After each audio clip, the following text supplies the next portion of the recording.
ಬನ್ನಿರೋ, ಜಿನೇಶನ ಭಜನೆ ಮಾಡೋಣ ಬನ್ನಿರೋ.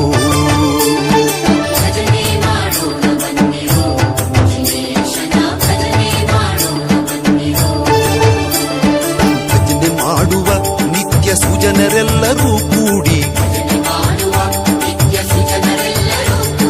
ಕುಜನ ಸಂಗವ ದೂರ ಮಾಡಿ ಸದ್ಭಕ್ತಿಯಿಂದ ಭಜನೆ ಮಾಡೋಣ ಬನ್ನಿರೋ, ಜಿನೇಶನ ಭಜನೆ ಮಾಡೋಣ ಬನ್ನಿರೋ.